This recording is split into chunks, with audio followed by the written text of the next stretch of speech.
संत श्री नाभास दास जी विरचित श्री भक्तमाल ग्रंथ, जिसमें कि सतयुग से लेकर कलयुग पर्यंत तक भक्तों की कथाओं का संकलन है, उनके चरित्रों का संकलन है।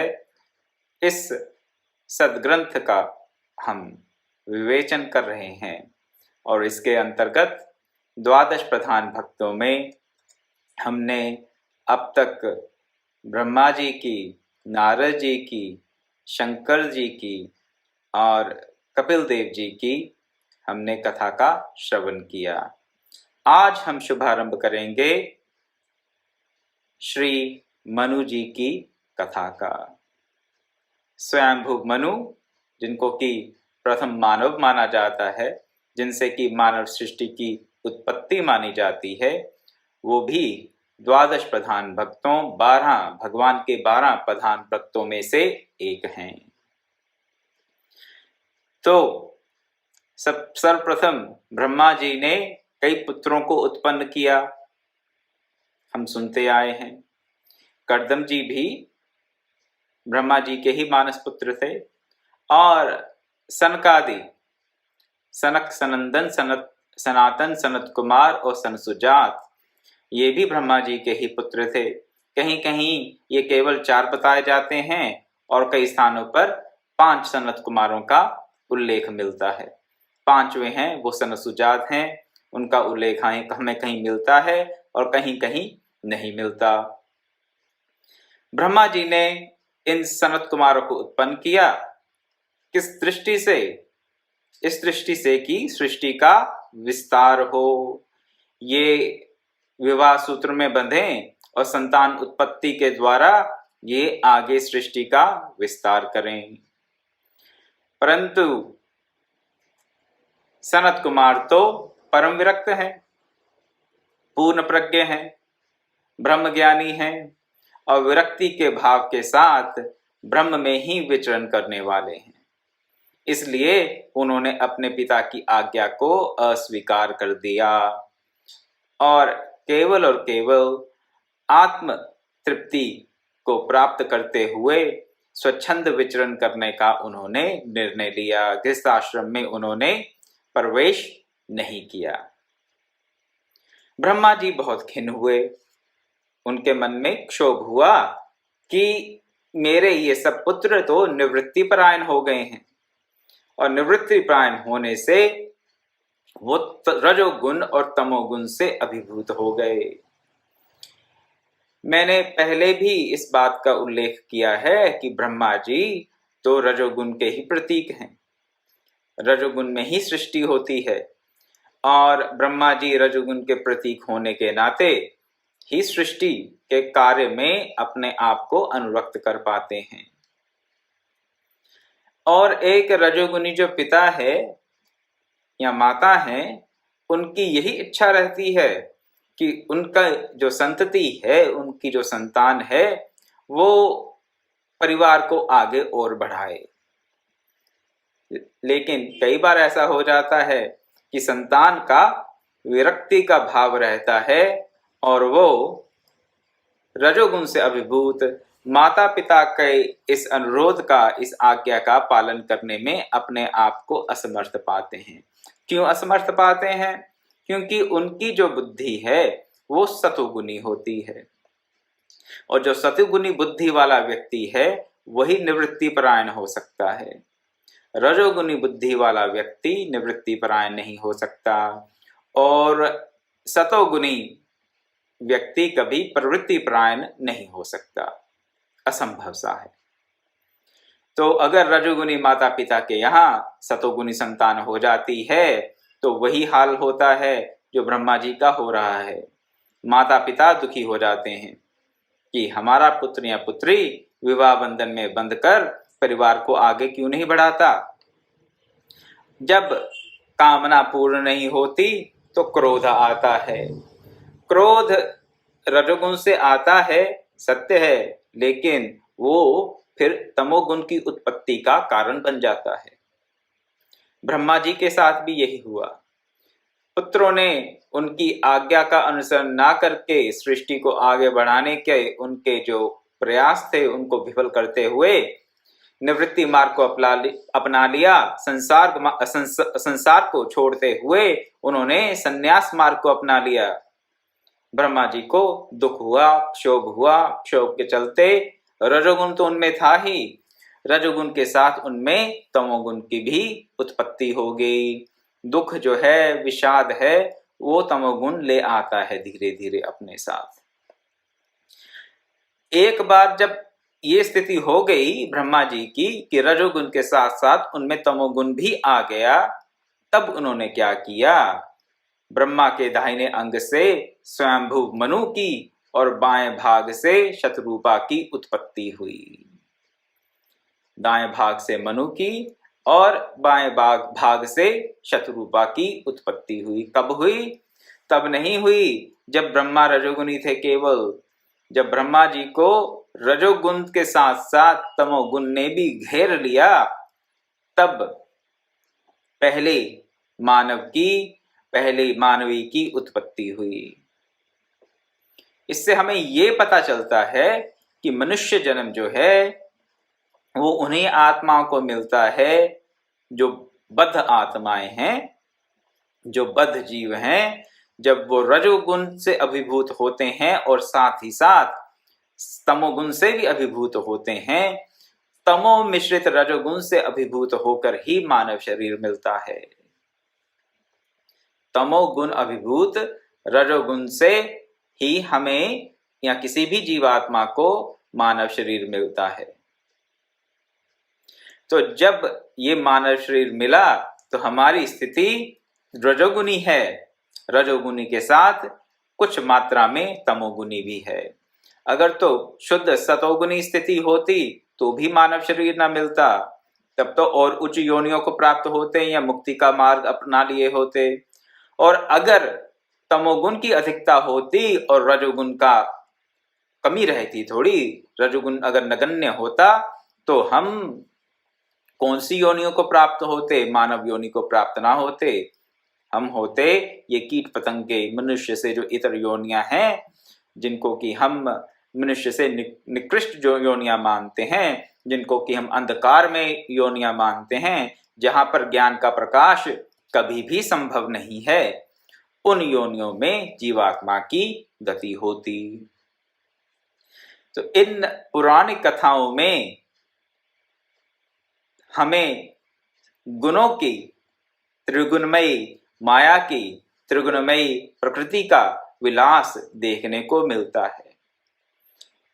इनके रचयिता ने, व्यासदेव ने हमें बताया है कि किस प्रकार के गुण को ग्रहण करके हम किस प्रकार की गति को प्राप्त करते हैं या कर सकते हैं।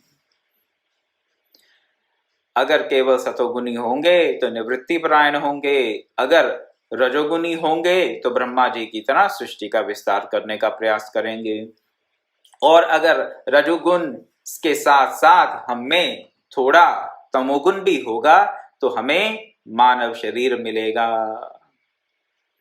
यहाँ पर एक बात और बता देना चाहता हूं कि स्पष्ट शब्दों में इसका वर्णन मिलता है हमें कि ब्रह्मा के दाहिने अंग से मनु की और बाएं भाग से शतरूपा की उत्पत्ति हुई। दाएं से मनु की और बाएं भाग से शतरूपा की। अगर इसको सुनकर भी, इसको समझकर भी हम लोग ये सोचते रहें या ऐसी धारणाएं बना लें कि पुरुष स्त्रियों से उत्तम हैं, तो ये तो निरी मूर्खता होगी और कुछ नहीं। हाँ, ऐसा कई बार हमें देखने को मिल जाता है अपने यहाँ सनातन धर्म की परंपराओं में भी। सनातन धर्म से जो इतर परंपराएं हैं, वहां पर तो ये स्पष्ट रूप से मिलता है हमें पढ़ने को कि आदम और हव्वा, एडम और ईव, पहले एडम आए, उसके बाद एडम ने अपने आप को अकेला महसूस किया तो उनकी ये पसली की हड्डी से क्या निकली? एक हव्वा, पहली औरत का, पहली स्त्री का वहां पर उद्भव ऐसे बताया गया। वहां पर समानता का कोई हमें दर्शन नहीं होता। किसकी बात कर रहा हूं? ये बाइबल की बात कर रहा हूँ। ये हाँ, कुरान में भी ऐसी कथा आती है, क्योंकि कुरान की कई कथाएं, कई वृत्तांत सीधे सीधे बाइबल से लिए गए हैं। तो वहां पर पुरुष और स्त्री की समानता का कोई वर्णन हमें नहीं मिलता। आपको जानकर ये शायद आश्चर्य हो सकता ना हो कि 8वीं सदी तक कैथोलिक चर्च इस बात के लिए अपना मन नहीं बना पा रहे थे, निर्णय नहीं कर पा रहे थे कि स्त्री में आत्मा होती भी है या नहीं। स्त्री में आत्मा होती है या नहीं, इसका निर्णय 8वीं शताब्दी तक कैथोलिक चर्च नहीं कर पाया। तत्पश्चात उन्होंने ये निर्णय किया कि हाँ हाँ, जैसे पुरुष में आत्मा है वैसे ही स्त्री में है। तो ये प्रश्न उनको क्यों, इस प्रश्न का उनको अनुसंधान करना पड़ा? क्योंकि बाइबल में लिखा है कि स्त्री की उत्पत्ति आदम के, हव्वा की उत्पत्ति आदम की एक हड्डी से हुई। लेकिन यहां पर क्या लिखा है, हमारे धर्म ग्रंथों में क्या लिखा है कि ब्रह्मा जी के आधे भाग से हुई उत्पत्ति मनु की और आधे भाग से उत्पत्ति हुई शतरूपा की।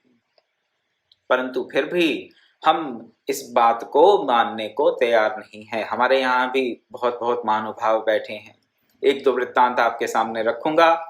एक दो वृत्तांत तो मेरे अपने जीवन के हैं और एक वृत्तांत मैंने अपने गुरुदेव से भी सुना है।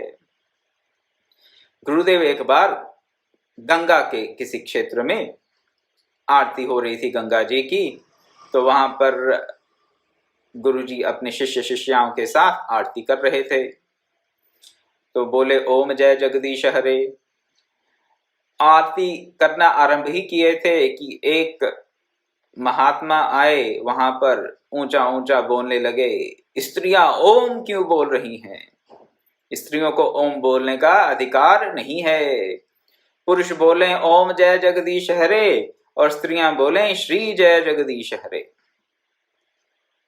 तो गुरुदेव ने उनसे पूछा कि ये कहाँ का सिद्धांत है कि स्त्रियां ओम नहीं बोलेंगी, वो श्री बोलेंगी और पुरुष ओम बोलेंगे? ये सब कहाँ से आपने, कहाँ का सिद्धांत है बताइए? बोले नहीं, ये वेद विरुद्ध है, स्त्रियों का ओम का उच्चारण करना वेद विरुद्ध है। गुरुदेव ने कहा मैंने तो सब वेदों का अध्ययन किया है, मुझे तो कहीं ये दिखा नहीं। किसी भी वेद के मंत्र का ये अर्थ किसी भी प्रकार से संभव नहीं कि स्त्रियों को ओम के उच्चारण नहीं करना चाहिए या ओम के उच्चारण का अधिकार नहीं है। तो फिर वो भड़क के और बोले नहीं, हमारे गुरुदेव ने हमें बताया है कि स्त्रियां ओम का उच्चारण नहीं कर सकती।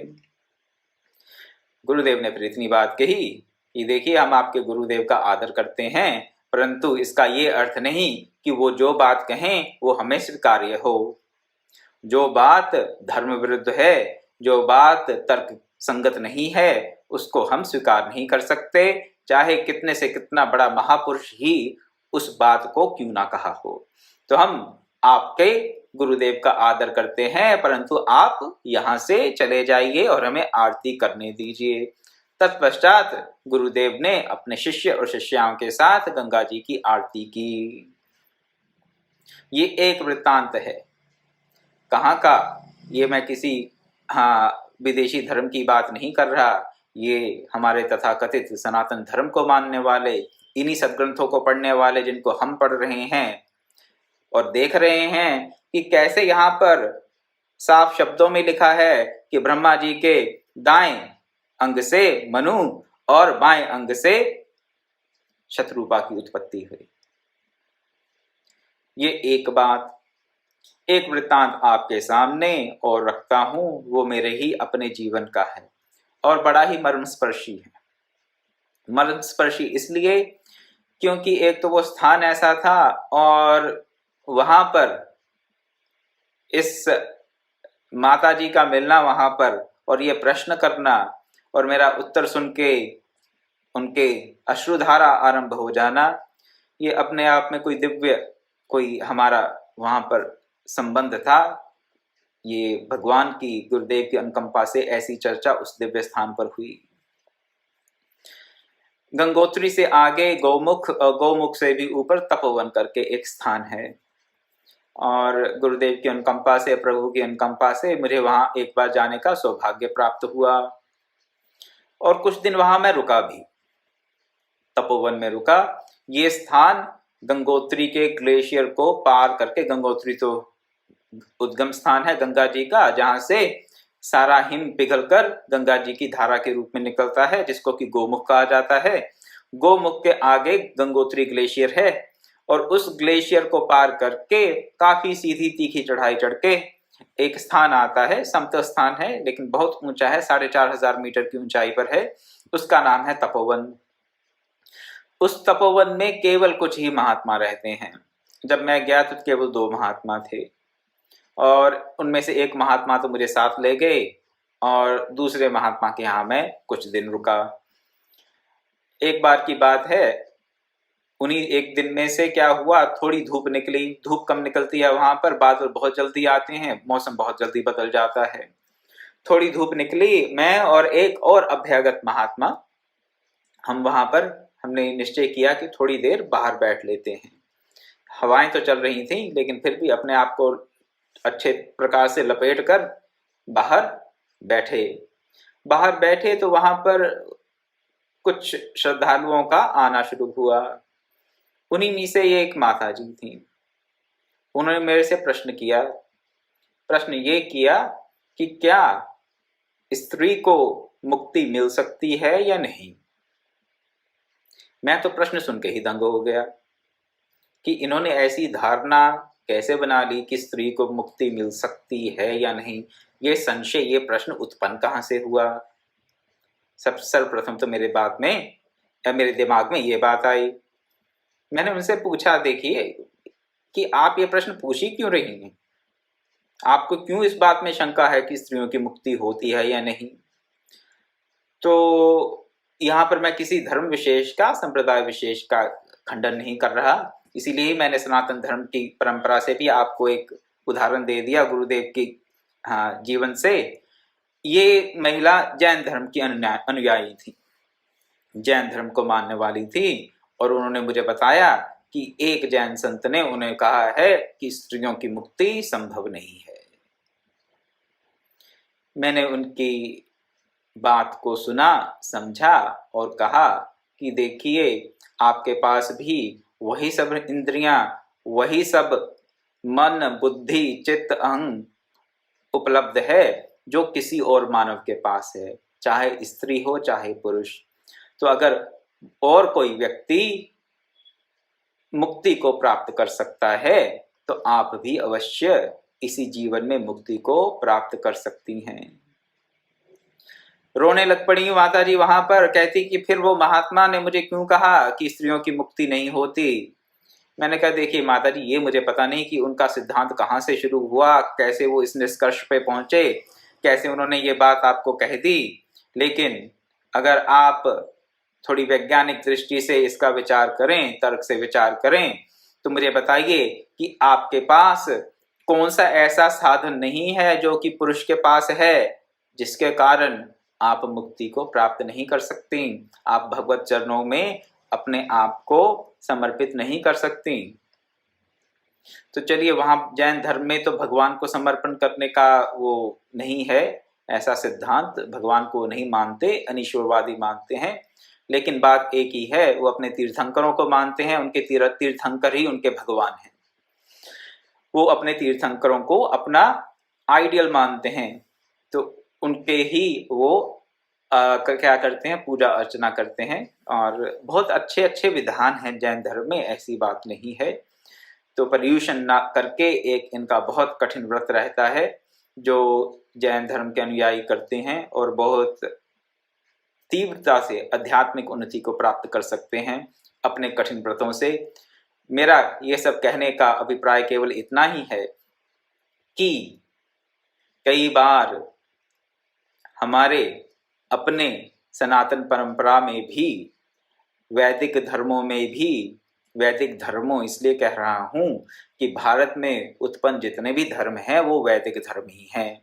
चाहे वो वेद को मानते हों या ना मानते हों, चाहे भगवान को मानते हो या ना मानते हो, आस्तिक कहें अपने आप को चाहे नास्तिक कहें, उससे मुझे कोई अंतर नहीं पड़ता, लेकिन भारत भूमि में उत्पन्न होने वाले सारे के सारे धर्म, मत, संप्रदाय, पंथ वेदों से ही उनका उद्गम हुआ है, सनातन संस्कृति से ही उनका उद्गम हुआ है। तो जब सनातन संस्कृति से को मानने वाले या उनसे उत्पन्न जो पंथ हैं वो ऐसी बात कह देते हैं कि स्त्रियों की मुक्ति नहीं हो सकती, स्त्रियों को इसका अधिकार नहीं है, स्त्रियों को ओम नहीं बोलना चाहिए, तो फिर वैसे धर्म और संप्रदाय जो ये कह देते हैं कि स्त्री की उत्पत्ति तो पुरुष की हंसली से हुई या पसली से हुई और उससे फिर औरत का उद्गम हुआ, उत्पत्ति इस प्रकार है स्त्री की, और केवल वो पुरुष की भोग्या है। क्यों? आदम का मन नहीं लग रहा था इसलिए भगवान ने उसको एक स्त्री दे दी। नहीं, हमारे यहाँ ये सिद्धांत नहीं है। और यहाँ पर आपने देखा ही, कल भी सुना, कुछ दिनों से आप श्रवण कर रहे थे कि कैसे माता देवहूति ने आत्मज्ञान विषयक प्रश्न करके आत्मज्ञान को प्राप्त करने की विधा, आत्मज्ञान को प्राप्त करने की साधना अपने पुत्र भगवान कपिल से सीखी, और सीखने के बाद उन्होंने उस परम पद को प्राप्त भी कर लिया। और केवल एक देवहूति की बात नहीं है, हमारे सदशास्त्र ऐसे कई उदाहरणों से भरे पड़े हैं। तो इसलिए हमें कभी इस बात का संशय होना नहीं चाहिए कि स्त्री शरीर में क्या हो सकता है, पुरुष शरीर में क्या कुछ अलग प्राप्ति हो सकती है, ऐसी कोई बात नहीं है। ये सब निराधार अवैज्ञानिक बातें हैं। एक बात आपको और कह देते हैं, एक बार नासिक कुंभ में मैं गया, 2015 की बात है। वहां पर एक बड़े अच्छे संत का मुझे सानिध्य मिला, बहुत ही उच्च कोटि के संत थे, बड़ी तीव्र साधना थी उनकी। लेकिन कई बार ऐसी ऐसी धारणाएं हमारे मन में बन जाती हैं कि हम उनको छोड़ नहीं सकते, छोड़ नहीं पाते। वैष्णव संत थे, लेकिन उनका भी यही मानना था, कहते कि स्त्रियों के शरीर में वो फोर्स नहीं होती जिससे कि वो भगवत प्राप्ति कर सकें। हमने कुछ खंडन नहीं किया, हमसे तो बहुत वयोवृद्ध थे, हमारे पूजनीय थे, हमने चुप करके उनकी बात को सुन लिया। तो ऐसी ऐसी धारणाएं हमारे मन में बैठ जाती हैं, बैठी हुई हैं, जो कि तत्व ज्ञान में, समत्व बुद्धि में भयंकर बाधा उत्पन्न कर देती हैं, भयंकर बाधा उत्पन्न कर देती हैं। और जब तक ये विषमता बनी रहेगी बुद्धि में, भगवत प्राप्ति संभव नहीं है, भगवत प्राप्ति नहीं हो सकती। तो अपने सदशास्त्रों का अध्ययन करते हुए इस धारणा को दृढ़ करें कि मनुष्य मात्र को मुक्ति का अधिकार है, मनुष्य मात्र को मुक्ति का अधिकार है, कोई भी मनुष्य हो। इसलिए हमने गुरुदेव से जो सीखा, यही सीखा कि जिज्ञासु कोई भी हो, किसी भी वर्ण का हो, किसी भी धर्म का हो, किसी भी देश का हो, आस्तिक हो नास्तिक हो, किसी प्रकार का हमारे मन में भेदभाव नहीं आना चाहिए।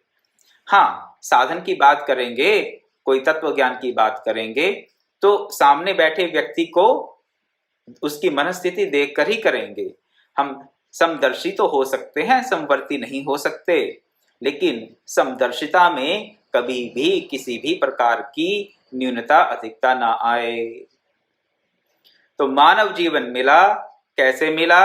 जब रजोगुण में तमोगुण मिल गया तो जीव आत्मा को मानव शरीर प्राप्त होता है। और ब्रह्मा जी जब तमोगुण से अभिभूत हो गए, रजोगुण तो है ही उनमें और तमोगुण भी उनमें समविष्ट हो गया, तो उनके दाहिने अंग से मनु की और बाएं भाग से शतरूपा की उत्पत्ति हुई।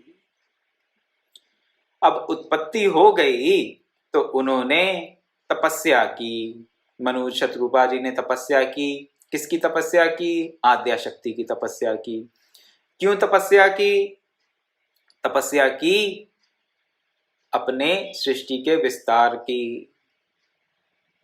सृष्टि के विस्तार के लिए तप आवश्यक है। तुलसीदास जी ने भी कहा रामचरितमानस में, बिन तप तेज की करहीं विस्तारा, बिना तप के तेज का विस्तार नहीं होता। और जब तक तेज का विस्तार नहीं होगा तो सृष्टि का विस्तार कैसे होगा? सृष्टि जो है वो इसी प्रकृति का, इसी पुरुष का ही तो तेज है, और कुछ नहीं। उन्होंने आद्या शक्ति की, भगवती की उपासना की। उपासना के पश्चात जब भगवती उनके सामने प्रकट हुई तो मनु ने भगवती से क्या कहा? यदि आप मुझ पर प्रसन्न हैं तो ऐसी कृपा कीजिए जिससे प्रजा की सृष्टि का कार्य निर्विघ्न चलता रहे। प्रथम मानव मनु, इतने तपस्वी मनु, और उनके लिखे हुए ग्रंथ मनुस्मृति को हम आजकल गालियां पढ़ते हुए सुनते हैं, मनुवादी इत्यादि इत्यादि। जब ऐसी बातें आती हैं तो एक नीति शास्त्र का एक श्लोक याद आ जाता है जो आपके सामने रखता हूं। यस्य नास्ति स्वयं प्रज्ञा शास्त्रम तस्य करोति किम, लोचनाभ्याम विहीनस्य दर्पणम किम करिष्यति। जिसकी अपनी प्रज्ञा नहीं है उसके लिए शास्त्र क्या करेगा? उसके लिए क्या उदाहरण देते हैं? जैसे कि जिसके अपने नेत्र नहीं हैं, जो नेत्रहीन है, जो अंधा है, उसके लिए दर्पण क्या काम करेगा? लोचनाभ्याम विहीनस्य दर्पणम किम करिष्यसि।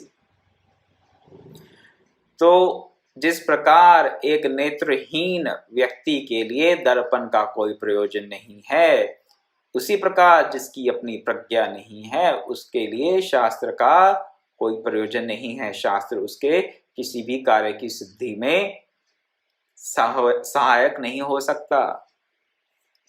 प्रज्ञा मिले कैसे? प्रज्ञा मिलेगी तप से, प्रज्ञा मिलेगी सत्संग से, प्रज्ञा मिलेगी गुरु के आशीर्वाद से, प्रज्ञा मिलेगी जप से, त्याग से, वैराग्य से, प्रज्ञा मिलेगी अपने मन को स्थित करने से। स्थिर बुद्धि होगी तो ही प्रज्ञा का उदय होगा। लेकिन आजकल ये बातें तो ओल्ड फैशन्ड हैं। ये बातें सुनकर तो ठीक है, ये तो साधु महात्माओं की बातें हैं।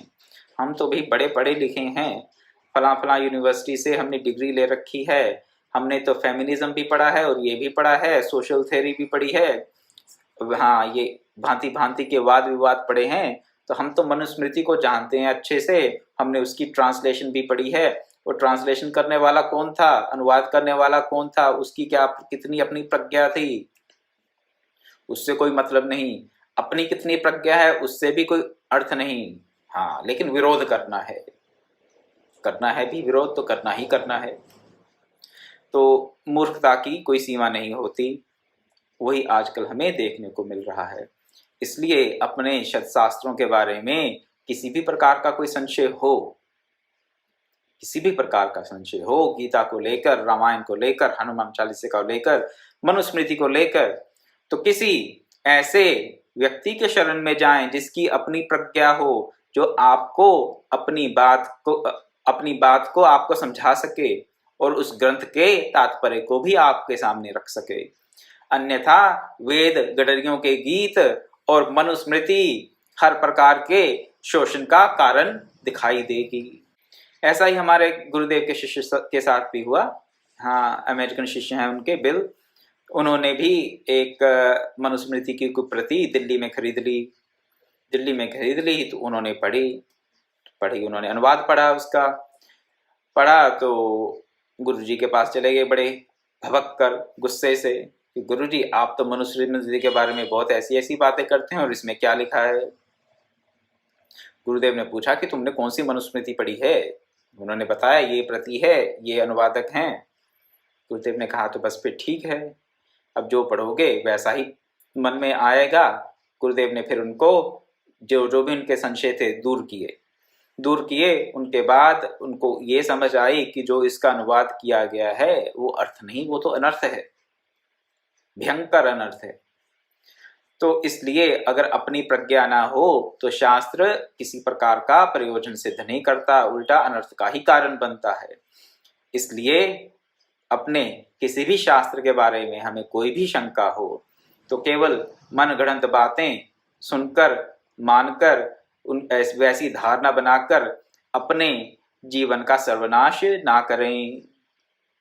एक और धारणा चली हुई है, ना जाने किसने शुरू की, कहाँ से शुरू हुई, लेकिन लोगों के मन में ये धारणा बैठी हुई है कि घर में महाभारत ग्रंथ को नहीं रखना चाहिए।